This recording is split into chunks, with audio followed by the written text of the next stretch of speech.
Hello everyone here, and welcome to the Arena Perspective Part 5. Looking to the next 11 or 12 new cards, and that's the cards again here. I'm trying to be around like 10 or a little more 10 cards each time for Arena, and obviously generally Hearthstone, but mainly the Arena was nice for control.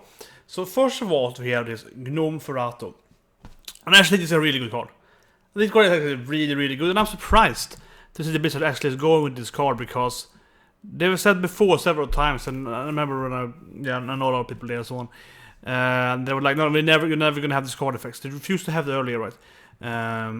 Because this is a card that affects your opponent's hands. Well, their deck is dead, but you could like discard usually the hand, right? But you have this card in the Magic and so on. You discard from their top of the library instead. And I think this card actually is really strong.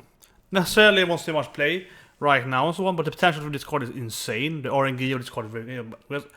What can happen clearly is that you pick this card. You can play it at turn 2 or turn 10 to the mana, play turn 2 as curve.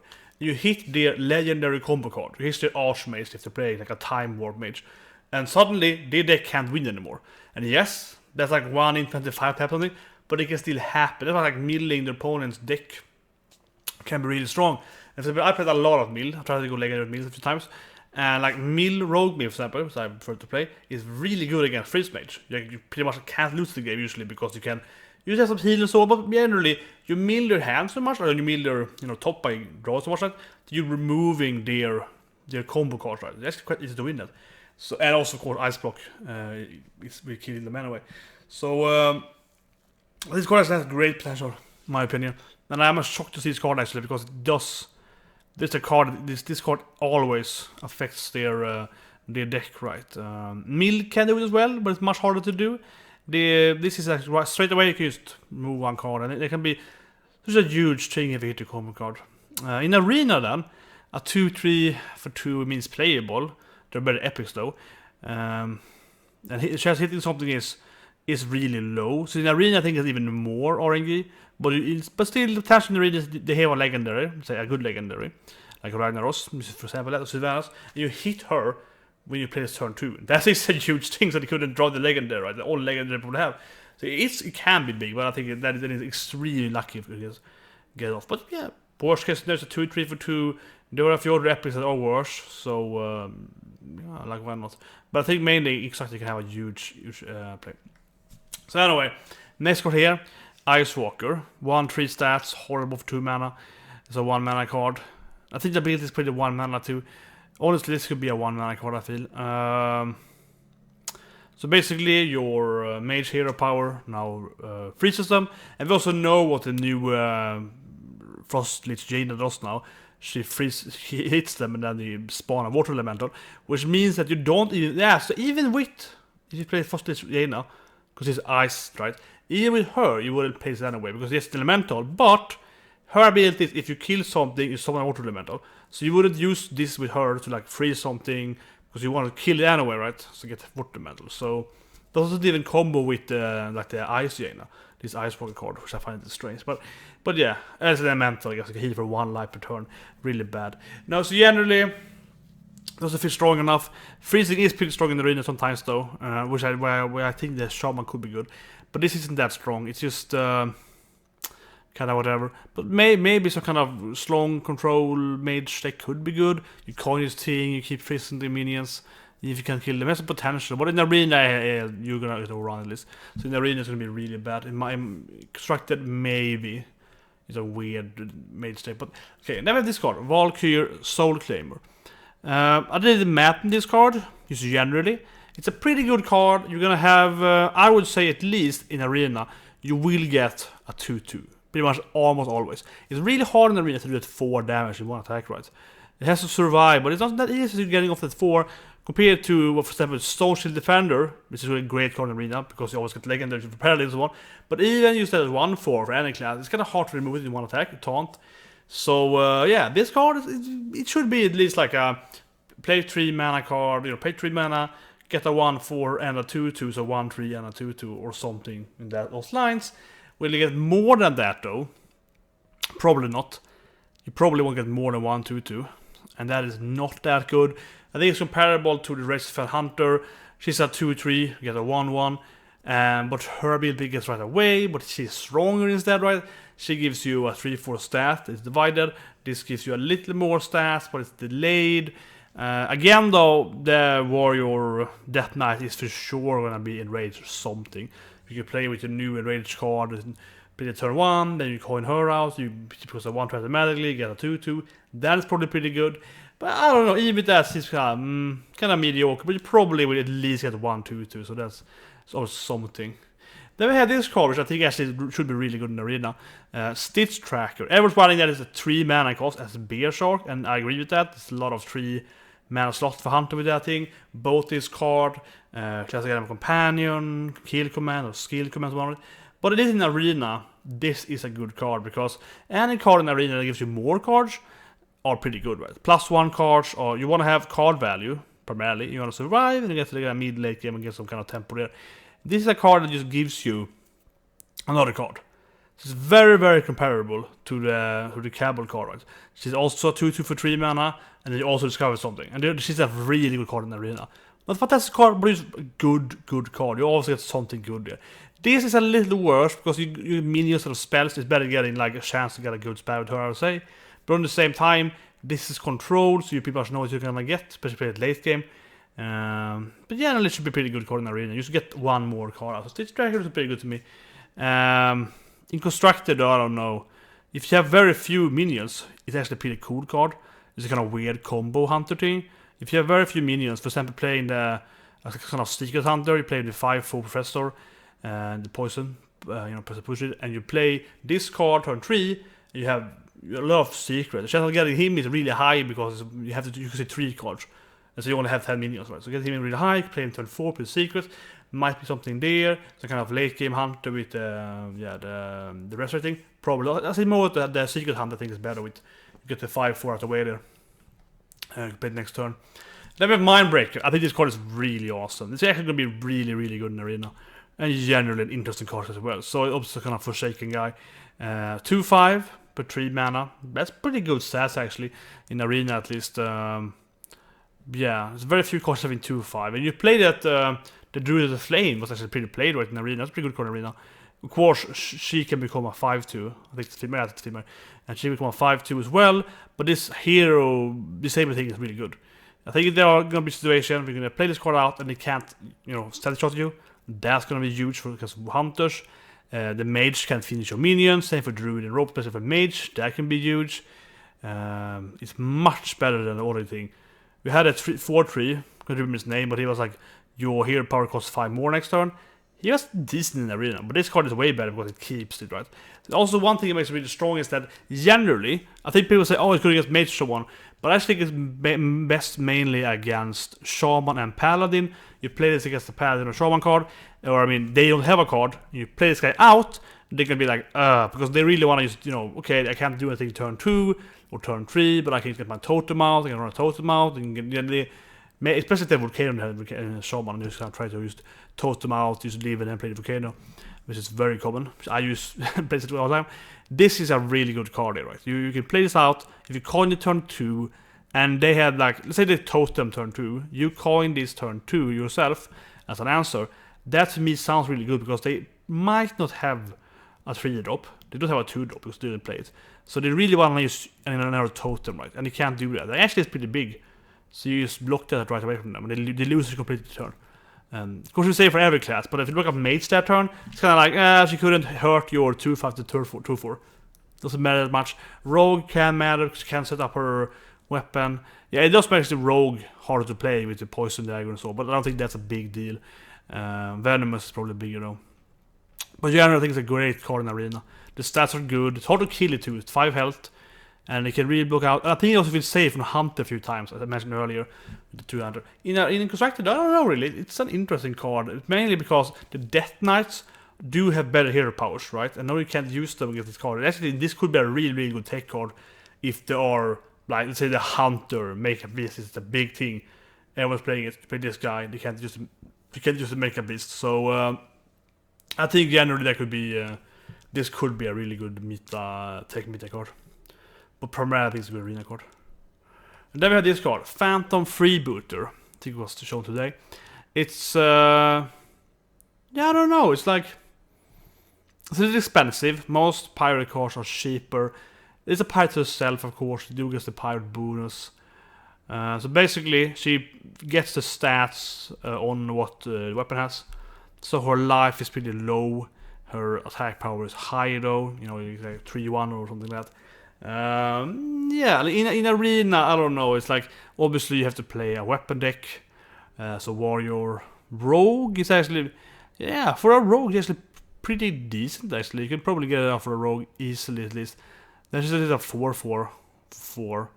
It's worse than a Yeti though, but it's like a worst case scenario. It's a Yeti, probably for rogue. The other classes, yeah, it can become pretty good, but you have to have the cards for it, so it's kind of limited. In constructed, maybe this would be a good pirate warrior card. So similar, maybe could be a good rogue card or so as well. I don't know. It feels a little too high. I think it's pretty good, but it's 4 mana. It feels a little high on that. There are a lot of cheaper cards. You want to play the cheaper cards for your warrior usually, but maybe more for a controlled warrior. Actually, yeah, that might be really good. So kind of mid-range warrior or something similar to that, and you actually have less of the early game, but you have some sustain, and then you get mid-game, you play her out very late, because you have great stats that you have like a Gorehouse or something. Could be something, I don't know really. So that. Then we have this card, Wagon. Yeah, Wagon. This card is horrible in Arena. But I like the fact it's pretty cool. So basically, when Wagon dies, and it has, and not the death rate, not like battle cry. So when it dies, you do get a minion of your deck, which is just weaker than Wagon. So at the beginning you get like a 0, like a Nate Pagel or something. But if you buff it, or if you have the hand buff thing, Spanish Rod and so on, you get of course something bigger out. So it's something like that Tusker, the 1/2 gets a card if it's a bigger than 1/2, or like a +1/1 when you die with it. Has some potential. It's pretty random though. So it looks horrible for arena. You need to get a buff on it. And even get like a ++1 isn't good enough. So 2/5. You get like a 1 million drop. Yeah, that's horrible. So you need to get at least like a Best of Kings on it, right? You need to buff it with something big. Something that gives it a lot of attack power primarily. Not like Spiked Steed. But that's okay. But like you was how high. But you want to have something more attack power. Blessing of Kings, Blessing of Might, and so on. Doesn't seem very good. Very hard to play. Just and then it's random when you get, yeah, so it's like random on random, like draw chance has to be correct. They can silence it, and then it has death threat. Yeah, like it's a lot of things that have to happen correctly. I think it's a horrible arena card, but an interesting constructed card. Might actually be a pretty cool deck if you can buff it up a lot or so on. Maybe, but hard time to see. It's random music constructed also. Well, because yeah, the thing is, it's not saying, you know, get the highest attack. It would be huge different if it said, okay, you have 9 in attack power now, so I'm gonna give you an 8, right? -1 what you have. So if you have 5, you get a 4 and so on. That is not how Wagon works here, right? It works like you get, how would I say it? Yeah, you get a random thing from the interval of having from 0 to whatever it's less than as well. So if it has 5, you get 0 to 4. You probably have 0, but that means you can get any like 2, 3, and potentially also your 4 drops, and so on. So you can't even like buff it twice, make it like a 10, 12, die with it, and say, oh, I'm gonna get my legendary now because it has 10 attacks, so you get a 9 minion now. So they respawn Yashar or something because it costs 9 mana. No, you get just based on attack. That being said, though, if you have very few minions, play this down, buff it, die with it, you can get like a Yashara because it has 4. And if you had order 4 minions in attack power, okay, fine. But yeah, but it's a really bad deck, so doesn't look very good. And then we have this card, Cobalt Scalebait, and a Naga. That actually looks pretty good, actually. That actually looks really good to me in constructed. Oh, sorry, in arena. Yeah, that's actually probably the second best card in arena after Bone Mare seen so far. It's 5/5. That's pretty good. Decent stats. And it's like a really badass swordsmith, right? It gives you +3 instead of +1. Which actually makes your other minion quite strong. So you play this out, you don't die with like a Yeti. So Yeti survives, then your Yeti might be a 4/2, so you have 7/2, whatever, right? It's pretty hard, you have to kill this thing quite quickly, buff it up. Has high stat, yeah, the 5 health basically survive a lot of stuff as well, like Swiper and so on. So this is actually a really good card for arena. For constructed, it's probably super slow and it's like And actually, it's pretty decent. Even if he goes struck, I could see the kind of Soul or something. He's kind of a big guy, but he's not that overexpensive, and it keeps your aggro going, so might think he's not played there, but I really think it's a really, really good card. It's quite straightforward, though. It's a good card, yeah. It's a great card for 5 mana. Probably one of the best 5 mana slots, actually, because 5 mana is a pretty bad slot for Arena, so it's actually quite a good card. The next card also 5 mana, that's pretty good, so... Which is Sunborn Valkyr. First of all, I'll say that there are no Sunboards. I was like, what, Sunborn? When I see this card, though, I'm thinking, like, I don't like when they go against the lore, right? And, yeah, there's no Sunborn in Northrend. Sunborns were first introduced in the latest expansion in World of Draenor. Oh, sorry, in the Legion, of course. In the Lost Isles, yeah. There we have the Sunborn, because they are like Valkyrs blessed by Odin, and the other Valkyrs are Sunborns that are like corrupted by Hela, right? And then they are in Northrend. So there's a Sunborn in Northrend. That's a little weird. It's like 4 or 5 expansions after Northrend. We had the Sunborn, and the Sunborn pet is... I think the Sunborn pet might be the first thing you saw. No, Sunborn pet is probably also released in Legion, right? Anyway, she reminds you a lot of Defender of Argus. You play her out, you buff the side on the side, gets into +2 health. Her stats are a little bad though. 5-4 for 5. There's a panda, so her health and so on. Yeah, she's definitely on a level of a 4 mana drop. But she does give away 4 health though, so altogether she's what a 5-8, I suppose. Not really the same thing, but yeah. And looks actually rather strong in Arena as well. Also on uncommon cards, so they're not really good uncommon card for Arena. So obviously, what it mainly will do is to save your trade. So you will have your 3-3, they will have 3-3 out, you coin her, you buff your 3-3 to 3-5, you kill the 3-3. That is mainly what she's going to do. So you're going to get like one of your minions can survive a trade. But not as good as like the Divine Shield Giver, which is a really good card for Paladin. To 7 mana, like 2 minions to Divine Shield, right? That actually makes him just really, really good in trading. This is not at that level at all. And Defender gives +1 attack. And I actually have to say that... yes, in mana situation, 2 health gives you kill the man away, so...